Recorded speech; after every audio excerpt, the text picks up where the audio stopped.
സലോഷ് അനുഗ്രഹിക്കപ്പെട്ട നല്ല സമയത്തിനായി ദൈവത്തിന് സ്തോത്രം. ഈ മീറ്റിംഗിലായിരിക്കുന്ന എല്ലാ പ്രിയപ്പെട്ടവർക്കും യേശു ക്രിസ്തുവിന്റെ നാമത്തിൽ പ്രത്യേകമായിട്ടുള്ള സ്നേഹവന്ദനം അറിയിക്കുന്നു. പ്രത്യേകിച്ച് വേൾഡ് ക്രിസ്ത്യൻ പ്രെയർ ലൈൻ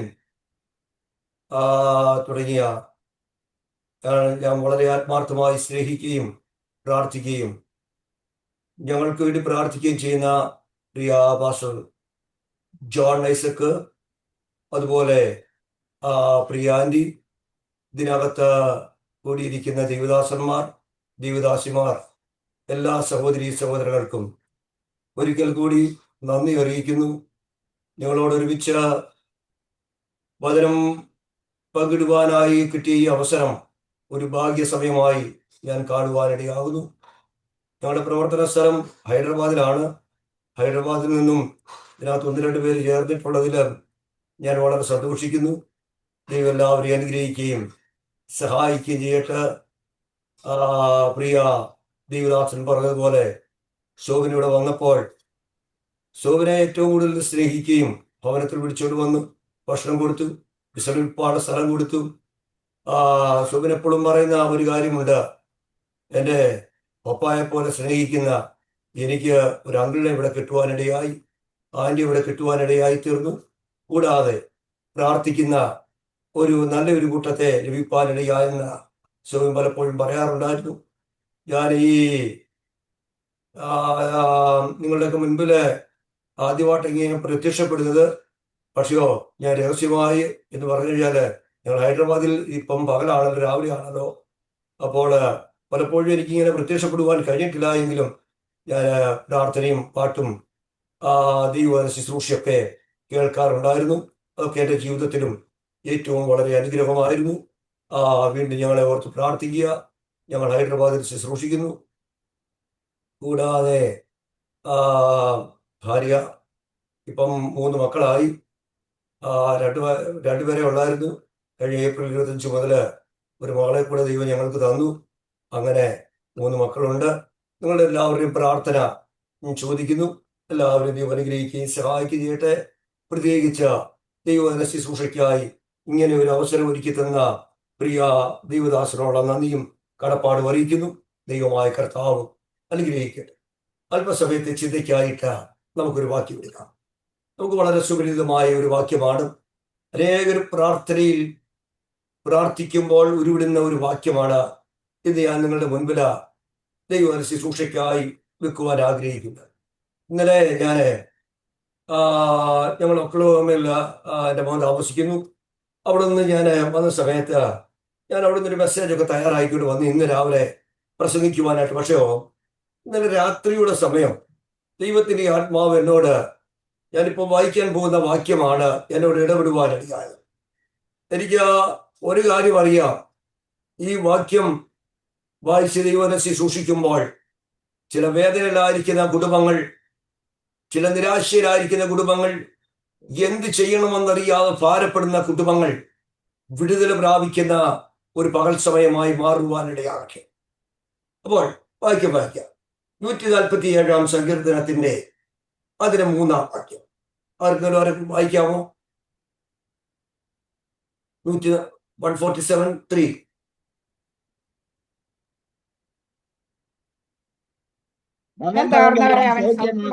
അവരുടെ മുറിവുകളെ കെട്ടുകയും ചെയ്യുന്നു.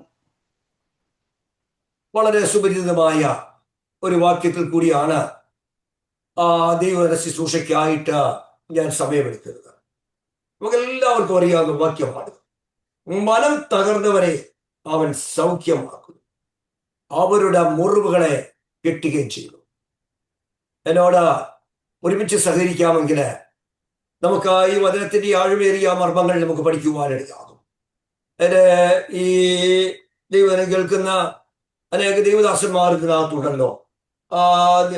നമുക്ക് എല്ലാവർക്കും ഈ വാക്യത്തെ പറ്റി അറിയുകയും പഠിക്കുകയൊക്കെ ചെയ്തിട്ടുള്ളതാണ്. നമുക്ക് ഒരുമിച്ചത് പറഞ്ഞാട്ടെ. മനം തകർന്നവരെ അവൻ സൗഖ്യമാക്കുന്നു. എല്ലാ നാവും തുറന്ന് ആ വാക്യത്തിലേക്ക് നിങ്ങളുടെ ശ്രദ്ധയെ തിരിച്ച് അല്ലെങ്കിൽ ഒന്ന് വായിച്ചാട്ടെ. മനം തകർന്നവരെ അവൻ സൗഖ്യമാക്കും, അവരുടെ മുറിവുകളെ അവൻ കെട്ടുകയും ചെയ്യും. ആമേൻ. മനം തകർന്നവരെ അവൻ സൗഖ്യമാക്കുകയും അവർ മുറിവുകളെ കെട്ടുകയും ചെയ്യുന്നു. വാക്യം മനസ്സിലായ എല്ലാ ദൈവമക്കൾക്കാരും ഉയർത്തി ദൈവത്തിന് സ്തോത്രം ചെയ്താട്ടെ. സ്തോത്രം. മനം തകർന്നവരെ അവൻ സൗഖ്യമാക്കുന്നു, അവരുടെ മുറിവുകളെ കിട്ടുന്നു. Name of Jesus. യേശുവിന്റെ നാമത്തിൽ ചെയ്യും. യേശുവിന്റെ നാമത്തിൽ. ഇന്ന് പകൽ സമയം ദൈവ സന്നിധാനത്തിന് മനം തകർന്നവരായി ഇനി എന്ത് ചെയ്യണമെന്നറിയാതെ ഭാരപ്പെടുന്ന ആരെങ്കിലും ഇതിനകത്തിരിക്കുന്നു എങ്കിൽ ആരുടെ അടുക്കൽ പറയുവാൻ കഴിയാതെ വണ്ണം എന്ത് ചെയ്യണമെന്നറിയാതെ രാത്രിയുടെ യാമങ്ങളില് വേദനയിലും ദുഃഖത്തിലും കണ്ണുനീരൊഴുക്കിയ പ്രിയപ്പെട്ടവരിനകത്തായിരിക്കുന്നു എങ്കിൽ ദൈവത്തിന്റെ ആത്മാവ് ഇതേ സമയം വിളിച്ചു പറയാണ്, ഹല്ലേലൂയ, മനം തകർന്നവരെ സൗഖ്യമാക്കുന്ന ഒരു ദൈവമുണ്ട്. എത്ര പേർക്ക് സ്തോത്രം ചെയ്യാം? മനം തകർന്നവരെ അവൻ സൗഖ്യമാക്കുന്നു, അവരുടെ മുറിവുകളെ കെട്ടുന്നു. അപ്പോൾ ഈ വചനം നമ്മൾ വായിക്കുമ്പോൾ ഈ വചനത്തിന്റെ ശക്തി നമ്മുടെ മേൽ വ്യാപരിപ്പാനിടയാകട്ടെ. സ്തോത്രം. വചനം ദൈവമായി മാറുവാനിടയായി. ദൈവവചനമാണ് നമുക്ക് ദൈവമായി നമ്മൾ കാണുവാനിടയാകുന്നത്. ദൈവത്തിന്റെ അതരങ്ങളിൽ, ദൈവത്തിന്റെ ഹൃദയങ്ങളിൽ ദൈവം നമുക്ക് വേണ്ടി തന്നിരിക്കുന്ന വചനം അത് നമ്മുടെ ജീവിതത്തിൽ ക്രിയ ചെയ്യണമെങ്കിൽ, അത് നമ്മുടെ ജീവിതത്തിൽ പ്രവർത്തിക്കണമെങ്കിൽ നമ്മൾ എന്ത് ചെയ്യണമെന്ന് ചോദിച്ചാൽ നമ്മൾ ദൈവവുമായിട്ടുള്ള വിശ്വാസത്തിൽ, വചനത്തെ വിശ്വാസത്തിൽ വളരുവാനിടയാകട്ടെ. അപ്പോൾ ഈ മുറിവുകളുടെ ആഴം അനുസരിച്ചാണ് വേദന ഉണ്ടാക്കിക്കൊണ്ടിരിക്കുന്നത്. എത്ര പേർക്ക് മനസ്സിലായി?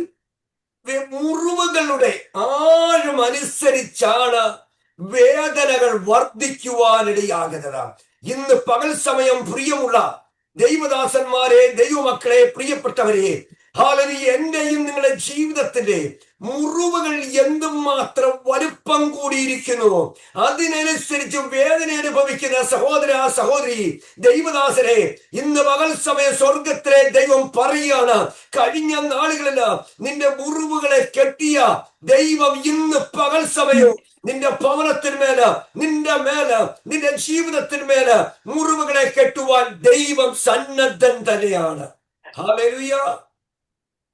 പ്രിയമുള്ള ദൈവമക്കളെ, കഴിഞ്ഞ നാളുകളില് എന്റെയും നിങ്ങളുടെ ക്രിസ്തീയ ജീവിതത്തില് അനേകവിധമായ മുറിവുകൾ ഞാനും നിങ്ങളും ഏറ്റവരാണ്. എന്ത് ചെയ്യണമെന്നറിയാതെ ഒന്നു മാറി ജീവിതത്തിൽ മുറിവുകൾ സംഭവിച്ച് എങ്ങനെയാണ് മുന്നോട്ട് പോകണമെന്നറിയാതെ ഹല്ലേലൂയ മുറിവുകളുടെ ആഴങ്ങൾ വർദ്ധിച്ചുകൊണ്ടിരുന്ന സമയത്ത് ഹല്ലേലൂയ വിടുവിച്ച ഒരു ദൈവം ഇന്ന് പകൽ സമയം വിളിച്ചു പറയുകയാണ്, ഭാരപ്പെടരുത്, നിന്റെ വിഷയം ഏതായിരുന്നാലും മറുപടി തരുവാൻ ദൈവം ശക്തനായി കടന്നു വന്നിട്ടുണ്ട്.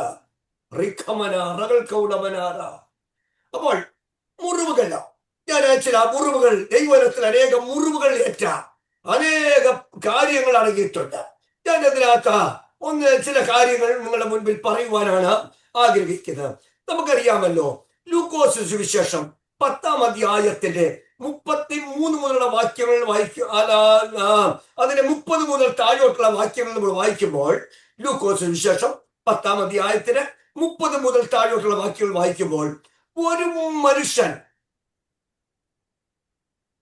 മനുഷ്യൻ യെരൂശലേമിൽ നിന്ന് യെരിഹോവിലേക്ക് പോകുമ്പോൾ കള്ളന്മാരുടെ കയ്യിലകപ്പെട്ടു. അവർ അവനെ വസ്ത്രമഴിച്ച് മുറിവേൽപ്പിച്ചു, അർദ്ധപ്രാണനായി വിട്ടേച്ചു പോയി.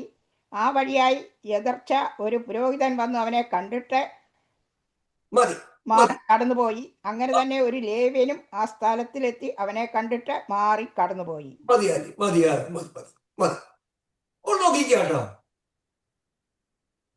ഒരു മനുഷ്യൻ വളരെ ആഗ്രഹത്തോടുകൂടി അവൻ യാത്ര തിരിച്ചു, ഭവനത്തിൽ നിന്ന് യാത്ര തിരിച്ചു. എവിടുന്ന്? യെരൂശലേമിൽ നിന്നും യെരിഹോവിലേക്ക് അവൻ പോകുകയാണ്. അവൻ വളരെ സന്തോഷത്തോടുകൂടി തന്റെ കുടുംബത്തോട് പറഞ്ഞിട്ട് പറയുകയാണ്, ഞാൻ ഇന്നടം വരെ പോയിട്ട് വരാം എന്ന് പറഞ്ഞ് യാത്ര തിരിക്കുന്നു. പക്ഷയോ അവൻ പ്രതീക്ഷിക്കാത്ത സമയത്ത് വഴിയിൽ വെച്ച് കള്ളന്മാർ അവനെ പിടിച്ച് അർത്ഥപ്രാണനായി വിട്ടിട്ടുപോയി. അർത്ഥപ്രാണനായി വിട്ടിട്ടുപോയി. നോക്കിക്കാട്ടാ, ജീവിതത്തിൽ അറിയാത്ത സമയത്ത് നേരിട്ട ലോകത്തിന്റെ ഒരു മുറിവാണ് നമ്മൾ അവിടെ കാണുന്നത്. ഇന്ന് പകൽ സമയം പ്രിയമുള്ള ദൈവമക്കളെ, ഞാനും നിങ്ങളും ഇറങ്ങിത്തിരിച്ച് വഴിയിൽ വെച്ചിട്ട് അറിയാത്ത രീതിയിൽ മുറിവേറ്റവരായി ഇന്ന് ദൈവസനാൽ ആയിരിക്കുന്നുവെങ്കിൽ സ്വർഗത്തിലെ ദൈവം പറയാണ്, ഭാരപ്പെടേണ്ട, നല്ല ശമരിയക്കാരൻ കൂടെ വരുന്നുണ്ട്. അവൻ നമുക്ക് ആവശ്യമുള്ളതെല്ലാം തരുവാൻ അവൻ ശക്തനായ ദൈവമാണ്. അപ്പോൾ നോക്കിക്കാണ്, മുറിവേറ്റവനാണ്. അവന്റെ കയ്യിലുള്ളതെല്ലാം കൊള്ളയടിച്ചു, അവന്റെ വസ്ത്രങ്ങളെല്ലാം പിച്ചിക്കീറി. ഇനിയും ആ ഒരു സ്തോത്രം, ഒരു നഗ്നനായിട്ട് അവനെ വഴിയരിയിൽ ആരും അവനോട് കരുണ തോന്നാതെ വഴിയിൽ ഉപേക്ഷിക്കപ്പെട്ടു. പക്ഷയോ ഒരു ശമരിയക്കാരൻ കടന്നു വരും. ഒരു ശമരിയക്കാരൻ കടന്നു വന്ന അവനോട് മനസ്സറിഞ്ഞു. അവൻ എണ്ണയും വീഞ്ഞും ഒക്കെ കൊടുത്ത സ്തോത്രം, മുറിവുകളെയൊക്കെ കഴുകി അടുത്ത സത്രത്തിൽ അവരെ കൊണ്ടുപോയി.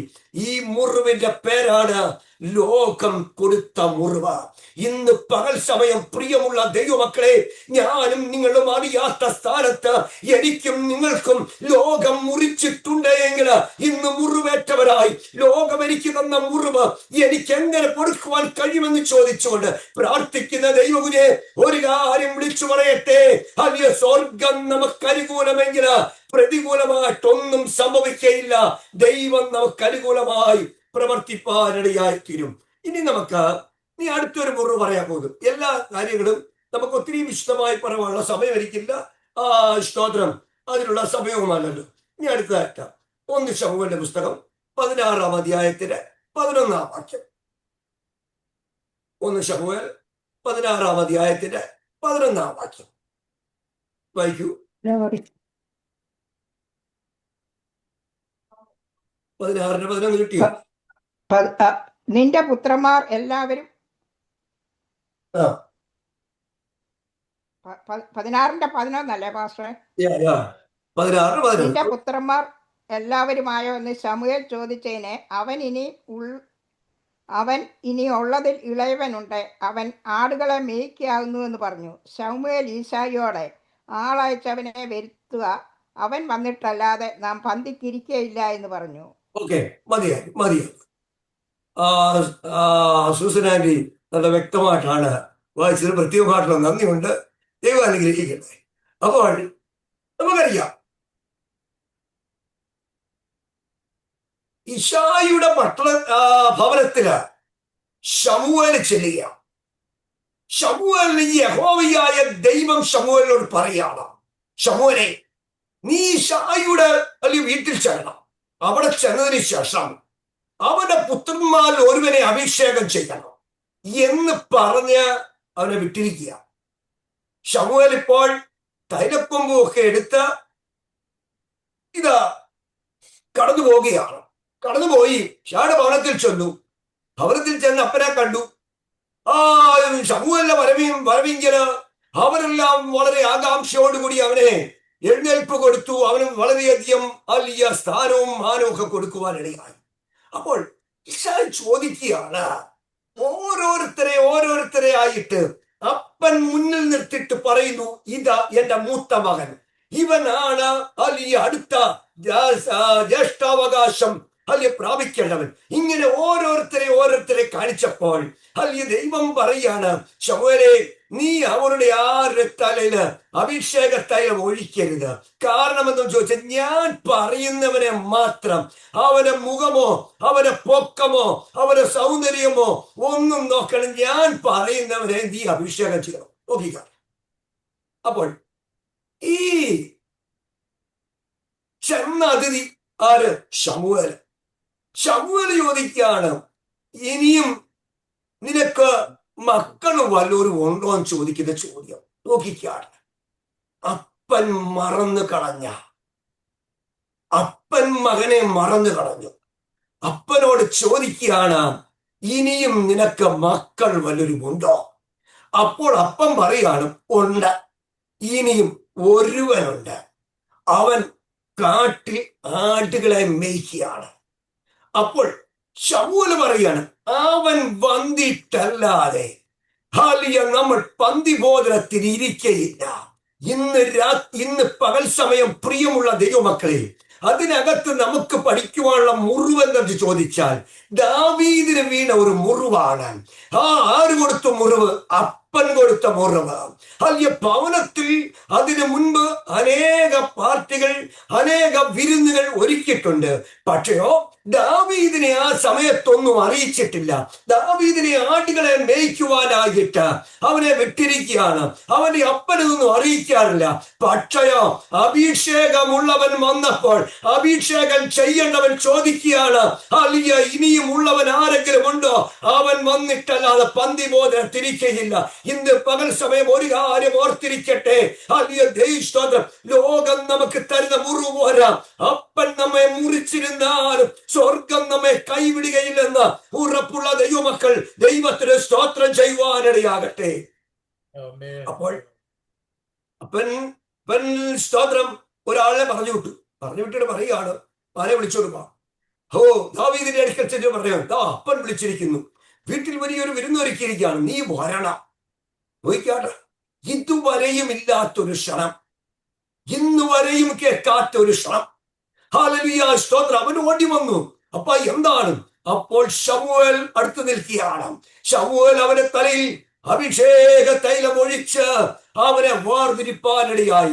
ഇന്ന് പകൽ സമയം ഒരു കാര്യം പറയട്ടെ, കാട്ടിൽ കിടന്നവരെ നാട്ടിൽ കൊണ്ടുവന്ന് വീട്ടുകാരുടെ മധ്യത്തിൽ വെച്ചിട്ട് ഉയർത്തുവാൻ കഴിഞ്ഞ ദൈവസ്നേഹമുണ്ടെങ്കിൽ മുറിവേറ്റ നിന്നെ അല്ലെ ഭാരപ്പെടരുത്. സ്വർഗത്തിലെ ദൈവം നിനക്ക് മേടിച്ചത് കരുതുവാൻ നിന്റെ പിതാവ് ഒരു പക്ഷേ നിന്നെ മറന്നു കളഞ്ഞേക്കാം. പക്ഷയോ സ്വർഗത്തിലെ പിതാവ് നിന്നെ മറക്കുന്ന അത് ദൈവമല്ലെന്ന് ഉറപ്പുള്ള ദൈവമക്കൾ കരമുയർത്തി ദൈവത്തിനൊരു സ്തോത്രം ചെയ്താട്ടെ. അപ്പോൾ അപ്പൻ കൊടുത്ത മുറിവ് സ്വന്തം മകനെ മറന്നു കളഞ്ഞു. പക്ഷയോ സ്വർഗം മറന്നില്ല. ഹാലിയ ദൈവനാമത്തിന് വേണ്ടി ഇറങ്ങി തിരിച്ചപ്പോൾ ആരെങ്കിലും മാതാപിതാക്കൾ, സഹോദരി സഹോദരങ്ങൾ, ഒരു പക്ഷേ പിതാവ് നിന്റെ നന്മകൾ തന്നില്ല എങ്കിലും ഭാരപ്പെടേണ്ട. ദൈവം നിനക്ക് വേണ്ടി സകലവും കരുതി വെക്കും. നിന്നെ പേർ ചൊല്ലി വിളിച്ച് ദൈവം മാനിക്കുന്ന ഒരു ദൈവമാണ് എന്ന മുറിവ് കരിയുവാനിടയാകട്ടെ. ദൈവമായിട്ടുള്ള പ്രസാദത്തിൽ മുന്നേറുവാനിടയാകട്ടെ. ഇനി അടുത്തതായിട്ട് 1 ദിനവൃത്താന്ത പുസ്തകം 4-ാം അധ്യായത്തിലെ 10-ാം വാക്യം, അടുത്ത മുറിവ്. ഇനി നമ്മൾ 3-ാമത്തെ മുറിവ് പഠിക്കാം. ഒന്ന് വായിച്ചേട്ടമ്മ. വാക്യം 1 ദിനവൃത്താന്ത പുസ്തകം 4-ാം അധ്യായത്തിന്റെ 10-ാം വാക്യം. 4:10. യബ്ബേസ് ഇസ്രായേലിന്റെ ദൈവത്തോട്, നീ എന്നെ നിശ്ചയമായി അനുഗ്രഹിച്ച് എന്റെ അതിർ വിസ്താരമാക്കുകയും നിന്റെ കൈ എന്നോട് കൂടെ ഇരുന്ന് അനർത്ഥം എനിക്ക് വ്യസന കാരണമായി തീരാതെവണ്ണം എന്നെ കാക്കുകയും ചെയ്താൽ കൊള്ളാമായിരുന്നു എന്ന് അപേക്ഷിച്ചു. അതിന് മുകളിലത്തെ വാക്കുകൾ ദൈവം അവന് നൽകി. അതിന്റെ 9-ാം വാക്യം തുടങ്ങിക്കൂ. യബ്ബേസ് തന്റെ സഹോദരന്മാരെക്കാൾ ഏറ്റവും മാന്യനായിരുന്നു. അവന്റെ അമ്മ, ഞാൻ അവനെ വ്യസനത്തോടെ പ്രസവിച്ചു എന്ന് പറഞ്ഞ് അവൻ യബ്ബേസ് എന്ന് പേരിട്ടു. മതി, നമുക്കറിയാവുന്ന ഭാഗമാണ്. ഞാൻ ഈ പറയുന്ന എല്ലാം നമുക്ക് അറിയാവുന്ന ഭാഗമാണ്. ഞാൻ അങ്ങനെ ഒന്ന് വലിയ മുറിവുകളായിട്ടൊന്ന് കോർത്തിണക്കം തുടങ്ങി. 1-ാമത്തെ മുറിവ് ലോകം കൊടുത്ത മുറിവ്, 2-ാമത്തെ മുറിവ് അപ്പൻ കൊടുത്ത മുറിവ്, 3-ാമത്തെ മുറിവ് അമ്മ കൊടുത്ത മുറിവ്. എന്താ ഇവിടെ അമ്മ കൊടുത്ത മുറിവ്? അപ്പോൾ യബ്ബേസിന്റെ ചരിത്രമാണ് നമ്മളിവിടെ വായിക്കുന്നത്. ചില വാക്യങ്ങൾ കൊണ്ട് മാത്രം ഒതുങ്ങി നിൽക്കില്ല. യബ്ബേസിന്റെ ചരിത്രവും പ്രാർത്ഥനയും ചില വാക്യങ്ങൾ കൊണ്ട് മാത്രം ഒതുങ്ങി നിൽക്കുകയാണ്. പക്ഷെയോ ദൈവമക്കളാകുന്ന എനിക്കും നിങ്ങൾക്കും യബ്ബേസിന്റെ പ്രാർത്ഥന ഭയങ്കരം ബലമാണ്. സ്തോത്രം. അപ്പോൾ ഈ യബ്ബേസിന്റെ അമ്മ, ഞാൻ അവനെ വ്യസനത്തോടുകൂടി പ്രസവിച്ചു എന്ന് പറഞ്ഞ ഞാൻ അവന് യബ്ബേസ് എന്ന് പേരിട്ടു. അവന് യബ്ബേസ് എന്ന് പേരിട്ടു. യബ്ബേസ് എന്ന പേരിന്റെ അർത്ഥം എന്താണ്? വ്യസനത്തിന്റെ പുത്രൻ. നോക്കിക്കോണേ, വ്യസനത്തിന്റെ പുത്രൻ. ഏതമ്മ ഇങ്ങനെ ഒരു പേരിടാറുള്ളത്? ഞാനതിനെ ഒരു ഉദാഹരണം പറയാം. എനിക്കും നിങ്ങൾക്കും മക്കള് ഉണ്ട്. ഇപ്പം ജനിക്കുന്ന, നമ്മുടെ വീട്ടിൽ ജനിക്കുന്ന, അല്ലെങ്കിൽ നമ്മുടെ മോനെ അല്ലെങ്കിൽ മോളെ ഒരു കുഞ്ഞ് ജനിച്ചെന്നിരിക്കട്ടെ. ഈ കുഞ്ഞിനെ നമ്മൾ പേരിടാൻ നേരം ആരെങ്കിലും മോളാണെങ്കിൽ ഇസബേൽ എന്ന് പേരിടാറുണ്ട്. അല്ല, നല്ല പേരല്ലേ? ഒരു രാജ്ഞിയുടെ പേരല്ലേ ഇസബേൽ? ഇവിടെ ഇടാറുണ്ട്, അമേരിക്കയിൽ ഇടാറുണ്ട്. ഉണ്ടോ? അത് ഇസ്ബെല്ല എന്നാ. ഇസബെല്ല. അത് വ്യത്യാസമുണ്ട് അർത്ഥം. എനിക്കറിയില്ല കേട്ടോ, ഞാൻ ആദ്യമായിട്ടാണ് അമേരിക്ക. ദലീല എന്ന് പേരുള്ളവരുണ്ട്. പിന്നെ ഇനിയിപ്പം മറ്റൊരാള്, നമുക്കൊരു മോൻ ജനിച്ചതിരിക്കട്ടെ. മോനെ നമ്മൾ ഷൗൽ എന്ന് പേരിടാറുണ്ട്? ഇടാറില്ല. നമ്മൾ ഷൗൽ എന്ന് പേരിടാറില്ല, ഇസബേൽ എന്ന് പേരിടാറില്ല. എന്താ ഈ പേരെല്ലാം ആണല്ലോ, പിന്നെ എന്താ ഇട്ടാണല്ലോ കുഴപ്പം? പക്ഷെയോ, നമ്മൾ പേരിടുന്നതിന് മുമ്പ്, ഇപ്പൊ എല്ലാം അങ്ങനൊന്നും അല്ല, ഇപ്പൊ അപ്പന്റെ പേരും അമ്മയുടെ പേരും ചേർത്തൊക്കെയാ പേരിടാറുള്ളത്. ഓക്കെ, അല്ലെങ്കിൽ നല്ല പേരെങ്കിലും എന്തെങ്കിലും അർത്ഥമുള്ള പേരുകളൊക്കെ ആയിരിക്കും നമ്മൾ സെലക്ട് ചെയ്ത് ഇടാറുള്ളത്. ഞാനവിടെ അല്ല പറയാൻ പറ്റുന്നത്. പക്ഷെയോ, എന്താണ് നമ്മൾ ഈ പേരിടുമ്പോൾ ചിന്തിച്ചിട്ട് ചെയ്യുന്ന കാര്യം? അവന്റെ പേര് കേൾക്കുന്നവർക്ക് ഒരു ഇമ്പം തോന്നണം. അങ്ങനെ എങ്കിൽ നോക്കിക്കാട്ട്, ഈ യബ്ബേസിന്റെ മാതാവ് ഞാൻ അവനെ വ്യസനത്തോടുകൂടി പ്രസവിച്ചു എന്ന് പറഞ്ഞ അവനെ യബ്ബേസ് എന്ന് പേരിടുവാനിടയായി. നോക്കിക്കാട്ട്, യബ്ബേസ് വളർന്നു വരികയാണ്. അവന്റെ സഹോദരന്മാരെല്ലാവരും കൂടി, നാട്ടുകാരെല്ലാം കൂടി വ്യസനത്തിന്റെ പുത്ര എന്ന് പറഞ്ഞ് അവനെ കളിയാക്കുക. പ്രിയമുള്ള ദൈവമക്കളെ, പ്രിയമുള്ള ദൈവദാസന്മാരെ, ലോകം കളിയാക്കുക. എന്താ കളിയാക്കുന്നത്? യബ്ബേസ് വ്യസനത്തിന്റെ പുത്ര. അവൻ എവിടോട്ട് ഇറങ്ങിയാലും, എങ്ങോട്ട് നോക്കിയാലും, എവിടെ പോയാലും അവനെ വിളിക്കാണ്, നീ ഒരു വ്യസനത്തിന്റെ പുത്രൻ. ഇത് കേട്ട് എന്റെ ഭാവനയിൽ ഞാൻ പറയുകയാണെങ്കിൽ, യബ്ബേസ് തലയിൽ കൈവച്ചിട്ട് പറയാണ്, ദൈവമേ, ഈ വേദന എനിക്ക് കേൾക്കാൻ വയ്യ, ഈ പേരെനിക്ക് കേൾക്കാൻ വയ്യ, എനിക്ക് മുന്നോട്ട് പോകാൻ കഴിയില്ല. ഇന്ന് പകൽ സമയം പ്രിയമുള്ള ദൈവമക്കളെ, ലോകം നിനക്ക് എതിരായിട്ട് അധികം പേരുകൾ ചൊല്ലി വിളിച്ചിരുന്നാൽ ഭാരപ്പെടരുത്. സ്വർഗം നിനക്ക് അനുകൂലമെങ്കിൽ നിന്റെ പേര് മാറ്റുന്ന സ്വർഗമുണ്ടെന്നുള്ളത് ഇന്ന് പകൽ സമയം മനസ്സിലാക്കുവാനിടയാകട്ടെ. നോക്കിക്കാട്ട്, യബ്ബേസ് എന്ത് ചെയ്യുന്നറിയാമോ? യബ്ബേസ് എന്നിരുന്ന് പ്രാർത്ഥിക്കുക. ഇസ്രായേലിന്റെ ദൈവത്തോടെ പ്രാർത്ഥിക്കുക. ദൈവമേ, നീ എന്റെ സഹോദരങ്ങളുടെ മധ്യത്തിൽ നീ എന്നെ ഒന്ന് മാനിക്കണം.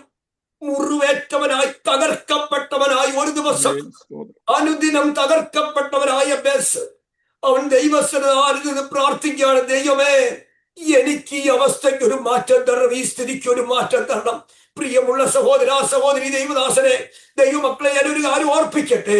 ഹല്ലേലൂയ. ലോകം നിന്നെ വിളിച്ച് കളിയാക്കുന്ന പേര് കേട്ട് നീ വേദനപ്പെട്ടുകൊണ്ട് ആയിരിക്കുന്നു എങ്കിൽ സ്വർഗം പറയാണ്, ഭാരപ്പെടേണ്ട. നിന്റെ പേരിന്, നിന്റെ അവസ്ഥകൾ, നിന്റെ സ്ഥിതി മാറ്റുവാൻ സ്വർഗത്തിലെ ദൈവം ശക്തനാണ്. അവനങ്ങോട്ട് പ്രാർത്ഥിച്ചപ്പോൾ ദൈവം എന്ത് ചെയ്തെന്ന് അറിയാമോ? അവന്റെ സ്ഥിതിക്ക് ഭേദം വരുത്തി. ഒന്നാമത്തെ മുറിവ് ലോകം കൊടുത്ത മുറിവ്, രണ്ടാമത്തെ മുറിവ് അപ്പൻ കൊടുത്ത മുറിവ്, മൂന്നാമത്തെ മുറിവ് അമ്മ കൊടുത്ത മുറിവ്. ഈ 3 മുറിവുകളെയും കർത്താവ് കെട്ടുവാനിടയായി. ഇന്ന് പകൽ സമയം പ്രിയമുള്ള ദൈവമക്കളെ, ആവേശത്തോടുകൂടി ദൈവത്തിന് സ്തോത്രം ചെയ്താട്ട്, ലോകം എനിക്ക് തന്ന മുറിവ്, അപ്പൻ തന്ന മുറിവ്, അമ്മ തന്ന മുറിവുകളെ സ്വർഗത്തിലെ ദൈവം എനിക്ക് വേണ്ടി കെട്ടി എന്നെ സൗഖ്യമാക്കിയ ദൈവത്തെ ഞാൻ ആത്മാർത്ഥമായി സ്നേഹിക്കുവാനിടയാകും, അവന് വേണ്ടി നിലനിൽക്കുവാനിടയാകും. ഈ അടുത്തൊരു മുറിവിനെ പറയാം. എടുത്താണ് ഉൽപ്പത്തി പുസ്തകം 37-ാം അധ്യായത്തിന്റെ 19-ാം വാക്യം. ഉൽപ്പത്തി പുസ്തകം 37-ാം അധ്യായത്തിന് 37-19 വേഴ്സ്. ഏ, 37. വാക്യം ഇതാ ശത്രുക്കളിൽ വരുന്നു, വരുകയും നാം അവനെ കൊന്ന് ഒരു കുഴിലിട്ട് കളക, ഒരു ദുഷ്ടമൃഗം അവനെ തിന്നുകളഞ്ഞു എന്ന് പറയാം. മതി അവന്റെ സ്വപ്നങ്ങൾ എന്താകുന്നുവെന്ന് നമുക്ക് കാണാമല്ലോ എന്ന് മതി ദേവദാസനെ, മതി മതി. Thank you. ഇനി അടുത്ത മുറിവ്, സഹോദരന്മാരുടെ മുറിവുകൾ. സ്തോത്രം. കേട്ടോളെ, സഹോദരന്മാരുടെ മുറിവ്. എന്താ ഇവിടെ സഹോദരന്മാരുടെ മുറിവ്? നമുക്കറിയാവുന്ന കാര്യമാണ്. യാക്കോബിന്റെ 11ാമത്തെ പുത്രനായിരുന്നു യോസഫ്. യോസഫിനെ അപ്പൻ വളരെയധികം സ്നേഹിച്ചു. ആ സ്തോത്രം, എല്ലാ സമയങ്ങളിലും യോസഫിനോട് അപ്പന്റെ സ്നേഹത്തിന് കണ്ണുണ്ടായിരുന്നു, കരുതലിന്റെ കരമുണ്ടായിരുന്നു. അപ്പന്റെ വാക്കുകൾ യോസഫിന് എപ്പോഴും പ്രോത്സാഹനത്തിന്റെ വാക്കായിരുന്നു. പക്ഷയോ യോസഫിന് ദൈവം ദർശനം കൊടുത്തു, സ്വപ്നം കൊടുത്ത് സ്വപ്നമൊക്കെ അങ്ങോട്ട് വിവരിച്ചു. അപ്പനെ അറിയിച്ചു, അമ്മയെ അറിയിച്ചു, സഹോദരന്മാരെ അറിയിച്ചു. ഇത് കേട്ട് കഴിഞ്ഞപ്പോൾ സഹോദരന്മാർക്ക് യോസഫിന്റെ നേരെ അവനെ പകച്ചു എന്നാണ്, രണ്ടാമത് പറഞ്ഞവനെ ദോഷിച്ചു എന്നാണ് പറയുന്നത്. അങ്ങനെയെങ്കില് സ്തോത്രം, ഒരു ദിവസം അപ്പന്റെ വീട്ടിൽ നിന്നും അപ്പൻ പറഞ്ഞതനുസരിച്ച് അപ്പവുമായിട്ട് സ്തോത്രം തന്റെ സഹോദരങ്ങളെ കാണുവാനായിട്ട് യോസഫ് കടന്നു പോവുകയാണ്. നോക്കിക്കോട്ടെ, അപ്പന്റെ വീട്ടില് അപ്പൻ പറഞ്ഞതനുസരിച്ച് അപ്പവും എടുത്തുകൊണ്ട് യോസഫ് സഹോദരന്മാരെ കാണാൻ പോകുന്നു. ദൂരമേ നിന്ന് കണ്ടപ്പോൾ സഹോദരന്മാർ പറയുകയാണ്, ഇത് നമ്മുടെ യോസഫാ വരുന്നത് എന്നല്ല പറഞ്ഞത് ഇവൻ സ്വപ്നക്കാരൻ വരുന്നു. സ്വപ്നക്കാരൻ പറയുന്നു. നമുക്ക് ചോദിക്കാം, ഹല്ലേലൂയ, യോസഫിന്റെ സഹോദരന്മാരോട്, എന്താ യോസഫിന്റെ പേര് നിനക്ക് അറിയത്തില്ലേ, നിന്റെ സഹോദരന്റെ പേര് അറിയത്തില്ലേ? പക്ഷയോ അവര് പറയും, പേരറിയാം. പക്ഷയോ ഹല്ലേലൂയ, അവന് കിട്ടിയ ദൈവം കൊടുത്ത സ്വപ്നത്തിൽ കൂടിയാണ് ഞങ്ങൾ അവനെ കളിയാക്കിയാണ്. സ്വപ്നക്കാരൻ വരുന്നു, നമ്മൾ അവനെ പിടിച്ചൊരു കുഴിയിലിട്ട് കളക. നോക്കിക്കാട്ടാം, സഹോദരന്മാർ കൊടുത്ത മുറിവ്, അവനെ പിടിച്ച് കുഴിയിലിട്ടു. നമുക്കറിയാം കാര്യങ്ങളൊക്കെ, ഞാൻ അവിടേക്കല്ല പോകുന്നത്. ഹല്ലേലൂയ, അവനെ പിടിച്ച് കുഴിയിലിട്ടു. പക്ഷേ ഒരു കാര്യമുണ്ട്, യോസഫേ, ഹല്ലേലൂയ, നീ കണ്ട സ്വപ്നം, നീ കണ്ട ദർശനം, ദൈവം നിനക്ക് തന്ന ആലോചനകള്, ഒരു പക്ഷേ നിന്റെ സഹോദരന്മാർ നിന്നെ കളിയാക്കുന്നു എങ്കിലും ഭാരപ്പെടേണ്ട. സ്വർഗം നിനക്ക് വേണ്ടി വലിയ കാര്യം ചെയ്യുവാൻ ദൈവം ശക്തനാണ്. ഞാൻ ഇന്നലെ ഇവിടെ വന്നപ്പോൾ, നമ്മുടെ ഐസക് മാസ്റ്റർ അവിടെ നിന്നപ്പോൾ ഇവിടുത്തെ ഹോള് കണ്ട് എനിക്ക് ഭയങ്കര സന്തോഷമുണ്ടായി. ഇവിടുത്തെ ഭയങ്കര ഹോളാ കേട്ടോ, ഭയങ്കര ഹോളാ. ഒരു 10-70 പേർക്ക് ഇരിക്കാമെന്ന് തോന്നുന്നു. 100 പേർക്ക് ഇരിക്കാം. ഒരു IPC സഭയുടെ ഒരു 100 പേർക്ക് ഇരിക്കത്തോളം വലിയൊരു ഹോള് ഞാൻ കണ്ടു. മനസ്സുകൊണ്ട്, പ്രത്യേകിച്ച് ഈ പാസ്റ്റർമാർ, നിങ്ങൾ ആരും ചിന്തിക്കരുത്, അസൂയക്കാരനൊന്നും ചിന്തിക്കരുത് കേട്ടോ, സന്തോഷം കൊണ്ട് പറയുകയാണ്. ഈ പാസ്റ്റർമാർക്കെല്ലാം ഒരു അസുഖമാണ്, ആരെങ്കിലും ഒരു വീട് വെച്ച് കഴിഞ്ഞാൽ ഹോള് വലുതാണ് ചെറുതാണെന്ന്.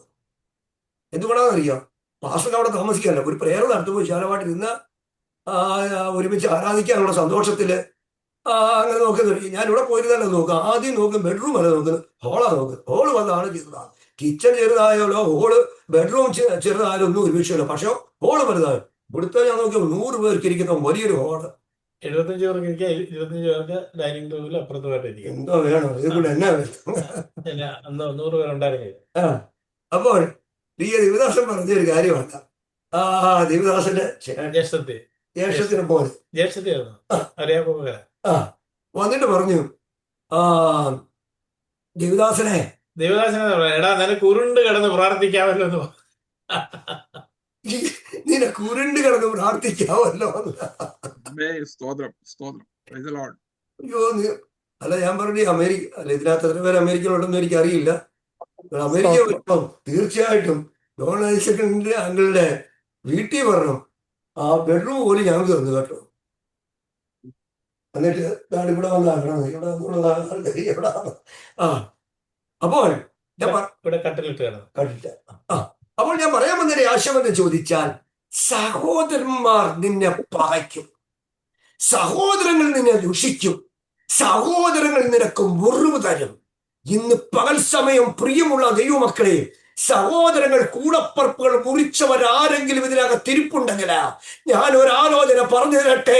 നിന്റെ മുറിവുകളെ കെട്ടുവാൻ സ്വർഗത്തിലെ ദൈവം ഇന്ന് പകൽ സമയം അല്ലെങ്കിൽ നമ്മുടെ മധ്യത്തിൽ ഉണ്ട് എന്നുള്ള ഉറപ്പുള്ള ദൈവമക്കൾ ദൈവത്തിന് സ്തോത്രം ചെയ്താട്ടെ. ഒരു കാര്യം, നമ്മുടെ സഹോദരങ്ങൾ, നമ്മുടെ പ്രിയപ്പെട്ടവർ നമ്മെ മുറിക്കുമ്പോൾ അവരോട് നമ്മൾ പകയായിരിക്കരുത്, അവരോട് കയ്പായിരിക്കരുത്. അവർക്ക് വേണ്ടി നമ്മൾ പ്രാർത്ഥിപ്പാൻ തയ്യാറാണോ? അവർ നമ്മുടെ മുൻപിൽ കടന്നു വന്ന് നമ്മൾ ആരാധിക്കുന്ന ദൈവം ആരാണെന്ന് അവർ മനസ്സിലാക്കുവാനിടയാകും. ആമേൻ. അപ്പോൾ അടുത്ത മുറിവ് സമയത്തിൽ ഞാൻ പോവുകയാണ്. അപ്പോൾ അടുത്ത മുറിവ് സഹോദരന്മാരുടെ മുറിവാകണം. സ്തോത്രം. ഇതാ സ്വപ്നക്കാരൻ വരുന്നു, അവനെ പിടിച്ച് ഒരു കുഴിയിലൊക്കെ ഇട്ടു. പക്ഷേ അതിനകത്തൊരു സഹോദരന് അലിവ് തോന്നിട്ട് പറയുകയാണ്, എന്തിനാണ് നമ്മുടെ കൂടപ്പറപ്പിന്റെ, നമ്മുടെ സഹോദരന്റെ രക്തത്തിന്റെ വലിയ പങ്കാളികൾ നമ്മൾ ആകുന്നത്? അവന് രക്ഷപ്പെടുത്താം എന്ന് പറഞ്ഞ് അവന് മിസ്ലൈമിലെ കച്ചവടക്കാർക്ക് വിറ്റു കളഞ്ഞു എന്നൊക്കെ നമ്മൾ വായിക്കുന്നുണ്ട്. അതിനുശേഷം നമ്മൾ കാണുന്നത് താഴോട്ടുള്ള അധ്യായമൊക്കെ നമ്മൾ പരിശോധിക്കുമ്പോൾ യോസഫിന്റെ മുൻപിൽ സ്വപ്നക്കാരായെന്ന് പറഞ്ഞ് കളിയാക്കിയവനെ മുൻപിൽ പോയിട്ട് ഹല്ലേലൂയ ഭക്ഷണമില്ല എന്ന് പറഞ്ഞ് ചാക്ക് പിടിക്കുന്ന സഹോദരങ്ങളെ കണ്ടു എങ്കിൽ ഇന്ന് പകൽ സമയം ദൈവത്തെ സ്നേഹിച്ചത് മുഖാന്തരമായി, ദൈവത്തെ ആരാധിക്കുന്ന മുഖാന്തരമായി, ദൈവത്തെ മാനിച്ചത് മുഖാന്തരമായിട്ട് ആരെങ്കിലും നമ്മുടെ ജീവിതത്തിൽ മുറിവുകൾ തന്നിട്ടുണ്ടെങ്കിൽ ഭാരപ്പെട്ട വിദ്വാക്ഷത്തോടു കൂടി ഇരിക്കരുത്. അവർക്ക് വേണ്ടി പ്രാർത്ഥിക്കുക. 2026 കർത്താവിനെ വരെ താമസിക്കുന്നുവെങ്കിൽ അവരുടെ മാനസാന്തരത്തിന്, അവരുടെ സ്നാനത്തിന് അവർ ദൈവകുർബാനയിലേക്ക് വരുന്ന ഒരു പകൽ സമയമായി മാറുമെന്നുള്ളത് ആത്മാർത്ഥമായി ഒരു ദൈവദാസൻ എന്ന നിലയിൽ ഞാൻ നിങ്ങൾക്ക് ആലോചന പറഞ്ഞിരിക്കുകയാണ്. ആമേൻ. അപ്പോൾ സ്വപ്നക്കാരൻ വരുന്നു.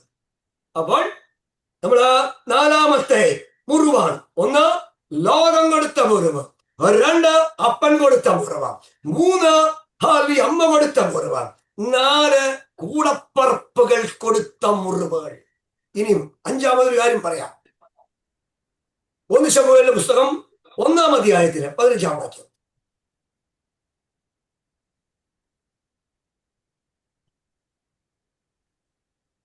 1 ശമൂവേൽ 1-ാം അധ്യായത്തിന്റെ 15-ാം വാക്യം, 1-15. അതിന് ഹന്ന ഉത്തരം പറഞ്ഞത്, അങ്ങനെയല്ല ജയമാനെ, ഞാൻ മനോവസനമുള്ള ഒരു സ്ത്രീ, ഞാൻ വീഞ്ഞോ മദ്യമോ കുടിച്ചിട്ടില്ല. യഹോവയുടെ സന്നിധിയിൽ എന്റെ ഹൃദയം പകരുക അത്രേ ചെയ്തത്. വായിക്കില്ല. അടുത്തൊരാൾ നമ്മൾ കാണുന്നു. ആരാ? ഹന്ന.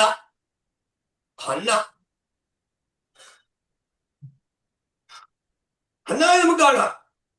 ഹന്ന പറയുകയാണ്, അങ്ങനെയില്ല യജമാനെ, ഞാൻ മനോവസനമുള്ള സ്ത്രീ.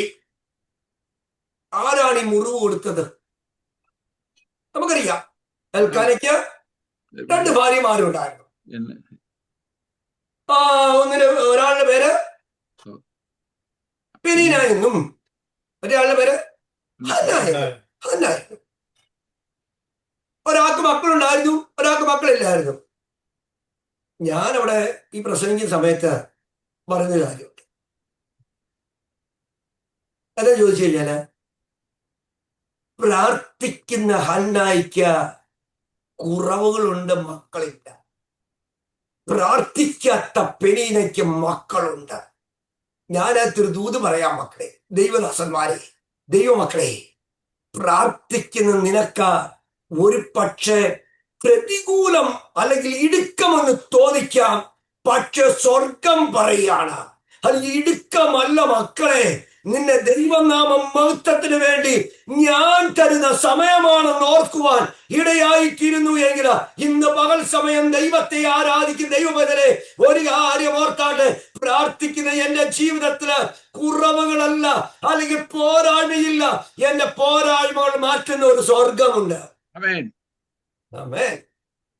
അപ്പോൾ നോക്കിക്കാണ്, നല്ലൊരു ഭർത്താവ്, നല്ലൊരു ഭർത്താവ്. എനിക്ക് ഭർത്താവ് ഞാൻ ഒത്തിരി അപ്രീഷിയേറ്റ് ചെയ്യാറുണ്ട്. കാരണം ഇത്ര നല്ല രീതിയിൽ ഭാര്യയോട് സംസാരിക്കുന്ന ഒരു ഭർത്താവ്. ഭാര്യ വിഷമിക്കുന്ന സമയത്ത് നമ്മുടെ ഭാഷ പറയാനാണെങ്കിൽ, മോളെ നീ വിഷമിക്കണ്ട, നീ കരയണ്ട എന്നൊക്കെ പറഞ്ഞ് നല്ല രീതിയിൽ സംസാരിക്കുന്ന ഭർത്താവ്. ഇവിടെ ചെന്നിട്ട് ഇവിടെ പറയാണ്, ഇതിന് വേദന മാറണമെങ്കിൽ എനിക്ക് ദൈവത്തിനാൽ ചെല്ലണം. അവിടെ ചെന്നപ്പോൾ നമ്മൾ പുരോഹിതനിരിക്കുന്നു, ഏലയിരിക്കുകയാണ്. അവൻ പറയുകയാണ്, ഹല്ലേലൂയ, സ്തോത്രം. രാവിലെ കുറിച്ച മത്തൊക്കെ ഇളകട്ടെ, എന്തോ അതിന് പറഞ്ഞ വീഞ്ഞ്, നീ നിന്റെ വീഞ്ഞൊക്കെ ഇറങ്ങട്ടെ എന്നൊക്കെ പറയുന്നു. പക്ഷയോ അവൾ പറയാണ്, ഞാൻ മനോവ്യസനമുള്ള സ്ത്രീയാ. ആരാണ് ഇവൾക്ക് ഈ മനോവ്യസനം വരുത്തിയത്? ആരാണ് ഇവൾക്ക് ഈ മുറിവ് വരുത്തിയത്? പ്രതിയോഗിയാണ്. അവിടെ നമ്മൾ വായിക്കുന്നുണ്ട്, 6-ാം വാക്യത്തിൽ, യഹോവ അവളുടെ ഗർഭം അടച്ചിരുന്നതിനാൽ അവളുടെ പ്രതിയോഗി അവളെ വ്യസനിപ്പിപ്പാൻ തക്കവണ്ണം അവളെ മുഷിപ്പിച്ചു. നോക്കിക്കാട്ടെ, പ്രതിയോഗി അവളെ മുഷിപ്പിക്കുകയാണ്, പക്ഷേ ഗർഭമടച്ച ദൈവമാണ്. ഇന്ന് പകൽ സമയം, ഇന്ന് രാത്രിയുള്ള സമയം ഒരു കാര്യം ദൈവമക്കൾ അറിയട്ടെ. നമ്മുടെ കൂട്ടത്തിലുള്ളവര്, നമ്മുടെ സ്തോത്രം വേണ്ടപ്പെട്ടവര് നമ്മളെ ഒരുപക്ഷെ മുറിക്കുന്നുവെങ്കിൽ, നമ്മൾ വായിച്ച വാക്യം ഇങ്ങനെയായിരുന്നു, സ്തോത്രം, അവൻ നമ്മുടെ മുറിവുകളെ കെട്ടുന്ന ദൈവമാണ്. ഹല്ലേലൂയ. മനം തകർന്നവരെ അവൻ സൗഖ്യമാക്കുന്ന ദൈവം. ആമേൻ. പ്രിയമുള്ള ദൈവമക്കളെ, ഞാനിവിടെ ഒന്നാമതായിട്ട് ലോകത്തിന്റെ മുറിവ് പറഞ്ഞു, അപ്പന്റെ മുറിവ് പറഞ്ഞു, അമ്മയുടെ മുറിവ് പറഞ്ഞു, സഹോദരന്മാരുടെ മുറിവ് പറഞ്ഞു. പ്രതിയോഗിയുടെ മുറിവുകൾ പറയുവാനിടയായി. 5 മുറിവുകളെ പറ്റി ഞാൻ നിങ്ങളുടെ മുൻപിൽ രേഖപ്പെടുത്തുവാൻ പറയുവാനിടയായി. ഇന്ന് പകൽ സമയം, ഇന്ന് രാത്രിയുടെ സമയം, ആരെങ്കിലും ഈ വിഷയത്തിന് നടുവിൽ വേദനയോടുകൂടി, ദുഃഖത്തോടുകൂടി, കണ്ണുനീരോടുകൂടി ആയിരിക്കുന്നുവെങ്കിൽ നിങ്ങളുടെ മുറിവുകളെ കെട്ടുവാൻ ദൈവം ശക്തനാണ്. അനേകം പ്രാർത്ഥന വിഷയങ്ങളിലൂടെ പറയുവാനിടയായി. വേദന അനുഭവിക്കുന്ന രോഗികളായി ഭാരപ്പെടുന്നവര്, സാമ്പത്തികമായ ബുദ്ധിമുട്ടുകൾ അനുഭവിക്കുന്നവര്, അതുപോലെ തന്നെ മുന്നോട്ട് പോകണത് എങ്ങനെയെന്ന് അറിയാതെ കുഞ്ഞുങ്ങളുടെ ഭാവിയെ പറ്റി സ്തോത്രം കരയുന്ന പ്രിയപ്പെട്ടവര് ഇതിനകത്തുണ്ട്. എനിക്ക് നിങ്ങളോട് പറയുവാനുള്ളത്, നമ്മുടെ മുറിവുകളുടെ ആഴം അനുസരിച്ച് നമ്മളെ മുറിവ് കെട്ടുന്ന ഒരു സ്വർഗം ജീവിക്കുന്നുണ്ട്, ഒരു ദൈവം ജീവിക്കുന്നുണ്ട്. അവൻ മാത്രം നമ്മുടെ ആശ്വാസമാണ്. നല്ല ശമരിയക്കാരനായ കർത്താവ് നമ്മുടെ മുറിവുകളെ കെട്ടുവാനിടയാകട്ടെ. കർത്താവിന്റെ വരവ് താമസിക്കുന്നുവെങ്കിൽ, ഇങ്ങനെ ഒരു ഓൺലൈൻ മീറ്റിംഗ് ദൈവം നമുക്ക് തരുന്നുവെങ്കിൽ സന്തോഷമുള്ളവരായി, ദൈവകൃപയുള്ളവരായി സ്തോത്രം നിലനിൽക്കട്ടെ. എല്ലാവർക്കും എല്ലാവിധമായ അനുഗ്രഹങ്ങളും നന്മകളും ദൈവം തരട്ടെ എന്ന് ആശംസിച്ചുകൊണ്ട് എന്റെ വാക്കിൽ ഇരിക്കുന്നു. ദൈവം നമ്മെ സഹായിക്കട്ടെ. ദൈവം സൂക്ഷിപ്പാൻ അവസരം ഒരുക്കി തന്ന പ്രിയ ദൈവദാസനോട് ഒരിക്കൽ കൂടിയുള്ള നന്ദി അറിയിക്കുന്നു. ദൈവം അനുഗ്രഹിക്കും.